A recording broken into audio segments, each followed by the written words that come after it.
మేడ్చల్ జిల్లా శామీర్పేట మండలం బొమ్మరాసిపేట రైతుల ధర్నాకు బీఆర్ఎస్ నేతలు మద్దతు తెలిపారు. బొమ్మరాసిపేటలోని 1000 ఎకరాల భూమిని దోచుకునేందుకు కాంగ్రెస్ నేతలు ప్రయత్నిస్తున్నారంటూ బీఆర్ఎస్ నేతలు ఆరోపించారు. 22A చట్టంతో దోపిడీకి తెరలేపారని ఆరోపించారు. మాజీ మంత్రి మల్లారెడ్డి కాంగ్రెస్ అంటేనే కబ్జాలు బాధలు అని ఆరోపించారు. బొమ్మరాసిపేట రైతులు భూ సమస్యలను వెంటనే పరిష్కరించాలని బీఆర్ఎస్ నేతలు డిమాండ్ చేశారు. స్థానిక రెవెన్యూ అధికారులు భూ బకాసురులు కుమ్మక్కయ్యారంటూ బొమ్మరాసిపేట రైతులు ఆరోపించారు. ఏళ్లనాటి పట్టా భూములు లాక్కునేందుకు ప్రయత్నిస్తున్నారని ప్రభుత్వం వెంటనే స్పందించి న్యాయం చేయాలని డిమాండ్ చేస్తున్నారు.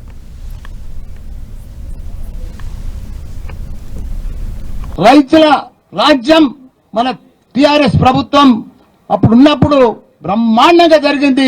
కానీ ఇప్పుడు కాంగ్రెస్ వచ్చిన వద్దుగా బాధలే బాధలు బాధలే బాధలు కబ్జలే కబ్జలు కబ్జలే భూభారత్ అంతేంది.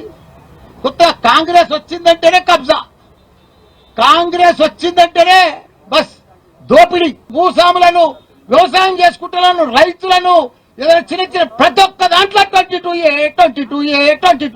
నిన్న మాత్రం దయదలిచి కనుకరించిండే ఏమైనా సీఎం నేను 22A ఉంటే అందరినీ కాపాడుతా అని చాలా మంచి మాట చెప్పినావు. మరి 22 ఎట్లా వచ్చిందో నువ్వు ఎంక్వైరీ చేయవా?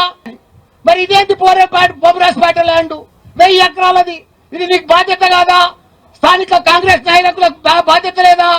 ఎవరు చేస్తున్నారు ఇదంతా? ఏ చేతవాడి చేస్తున్నా? చేతవాడితో అవుతుందా? ఈ నంబర్లన్నీ ఎవరు మారిపోతున్నాయి? ఎట్లా చేతవాడితో మారిపోతున్నాయా? బొమ్మరాసిపేట భూ వివాదానికి సంబంధించి మరింత సమాచారం మా ప్రతినిధి కిరణ్ అందిస్తారు. 1 కాదు 2 కాదు 10 కాదు సుమారుగా 1000 ఎకరాల భూమికి సంబంధించి కూడా బకాసురుల కన్ను పడింది.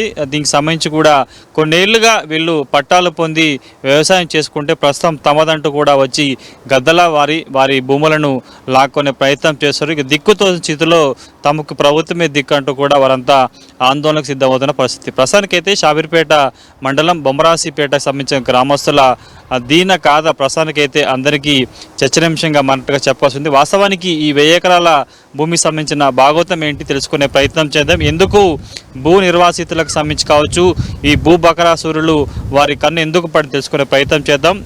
కొన్నేళ్లుగా ఈ ల్యాండ్లో వ్యవసాయం చేసుకుంటూ 5 ఏళ్లుగా తమ భూములను తమవి అంటూ కూడా వారి హక్కుల కోసం పోరాడుతున్న రైతులు మనతో ఉన్నారు. వారితో మాట్లాడి ఈ భూ బకాసు సంబంధించి కావచ్చు బొమ్మరాసిపేట 1000 ఎకరాల భూ భాగవతం సంబంధించి కావచ్చు ఎవరి కన్ను పడి తెలుసుకునే ప్రయత్నం చేద్దాం. దీనికి సంబంధించి రైతులు మనతో ఉన్నారు, వారితో మాట్లాడడం. చెప్పండి సార్, ప్రస్తుతానికి మీ బొమ్మరాసిపేట ఈ భూములకు సంబంధించి కూడా కొంత రాష్ట్ర వ్యాప్తంగా చర్చ జరుగుతుంది. వాస్తవానికి ఈ భూములు ఏంటి, వీటి లెక్క ఏంటి, కథ ఏంటి సార్? ఇది యాక్చువల్గా 1965లో ఒక దుగ్గిరాల బలరామకృష్ణయ్య అని ఎక్స్ ఎంపీ ఆయన 1965లో కొనుక్కొని ఏం చేశాడు, అందరికీ అమ్మేశాడు.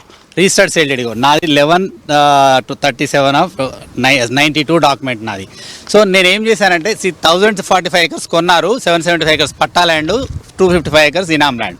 సో ఇనామ్ ల్యాండ్ ఓఆర్సీలకు వచ్చింది. ఎవరైతే ఓఆర్సీ హోల్డర్స్ 1954-50 నుంచి దున్నుకుంటున్నారో వాళ్ళకే వచ్చింది, వాళ్ళు అమ్ముకున్నారు. వాళ్ళ మొత్తం అమ్మేసుకున్నారు. వాళ్ళు ఈవెన్ సీలింగ్లో కూడా సరెండర్ చేశారు. ల్యాండ్ సీలింగ్లో కూడా సరెండర్ చేసింది గవర్నమెంట్, తీసుకున్నది అసైన్ కూడా చేసింది విలేజ్ SC STలకి. సో అదంతా చేసిన తర్వాత ఇప్పుడు మళ్ళీ వాళ్ళే వచ్చి అన్ని రిజిస్టర్డ్ సేల్ డీడ్స్ ద్వారానే అయినాయి. ఏదో సాదా బైనామా 1998 ఆర్డర్ అని ఒకటి దొంగ ఆర్డర్, లేని ఆర్డర్ని సృష్టించి ఆ ఆర్డర్ని తీసుకొచ్చేసి లీలా యుగంధర్ బాబు అనేట ఆయన దుగ్గిరాల బలరామకృష్ణయ్య మనమడు, ఆయన 7 ఏళ్ళు 8 ఏళ్ళు ఉన్నాడు అప్పుడు. ఇది సీలింగ్లో ఫైల్ చేసినప్పుడు ఆయన పేరుతో కూడా అన్ని ఫైల్ అయినాయి. సీలింగ్ అన్ని ఫైల్స్ ఉన్నాయి మా దగ్గర, చూపిస్తాం. సీలింగ్ ఫైల్స్ ఇవన్నీ ఉన్నాయి. సో ఇంత పెద్ద బండల్ మేమేం చేసినాము, ధరణి వచ్చినప్పుడు కూడా ఇబ్బంది అయింది. కానీ ధరణిలో మాకు ఏమీ మార్పులు చేర్పులు ఏం జరగలేదు. మేము పేపర్లో అడ్వర్టైజ్మెంట్ చేసినాం సీఎం గారికి తెలిసేటట్టు, కానీ ఇప్పటి వరకు మాకు ఏ ఇబ్బంది లేదు. ఇప్పుడు ఈ గవర్నమెంట్ వచ్చిన తర్వాత నేను రేవంత్ రెడ్డి గారిని కూడా కలిశాను.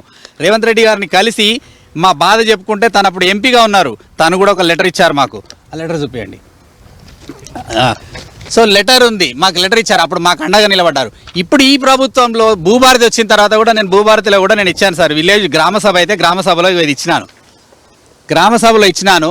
ఇప్పటి వరకు దీని మీద నాకు CCLA కమిషనర్ గారికి అప్పీల్ పెట్టుకున్నా, CCLA కమిషనర్ గారు లెటర్ పెట్టాడు, కలెక్టర్ గారు ఇచ్చారు. ఏది ఇచ్చినా కూడా మా భూమి మాకు కాదంటారు. ఎట్లా కాదు సార్, ఎట్లయితుంది మీకు? అది రేవంత్ రెడ్డి గారు ఇచ్చిన లెటర్ కూడా ఇక్కడ ఉంది సార్.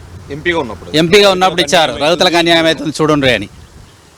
ఇవన్నీ ఉండగా కూడా ఇప్పుడు మా భూమి మాకు చేయమంటే నీకు కోర్టు ప్రొటెక్షన్ ఉంది కదా, అన్నీ ఉన్నాయి కదా, ఎందుకండి మీకు ఈ బాధ, మీరు ఎందుకు తిరుగుతారండి అంటారు. అదే వాళ్ళు పెట్టిన అప్లికేషన్లు 26 అప్లికేషన్లు పెడితే ఇప్పుడు నోటీసులు ఇస్తున్నారు, వాళ్ళకి అందరికి నోటీసులు ఇచ్చి నీ భూములు కాయిదాలని తీసుకురా అని మమ్మల్ని అడుగుతున్నారు. దీని వెనుక ఎవరున్నారు అనేది మాకు పెద్ద ఇది. తమ భూమి కోసం 5 ఏళ్లుగా తాము ప్రభుత్వ కార్యాలయం చుట్టూ తిరుగుతున్న తమను పట్టించుకోకుండా ఇష్టారాజ్యంగా ఎవరైతే గతంలో కొనుగోలు చేశారో వారు సంబంధించి పదుల సంఖ్యలో కోర్టుకు వెళ్ళి తమకి పాస్బుక్లు ఇవ్వాలంటే కూడా ఎలాంటి ఎంక్వైరీ లేకుండా తమ భూములను అప్పనంగా వారికి కట్టబెట్టే ప్రయత్నం చేస్తున్నట్టు కూడా బొమ్మరాసిపేటకు సంబంధించి సుమారుగా 300 మంది పైగా రైతులు ఆందోళన చేసిన పరిస్థితి కనిపిస్తుంది. మనోజ్తో కలిసి కిరణ్, NTV, బొమ్మరాసిపేట నుంచి.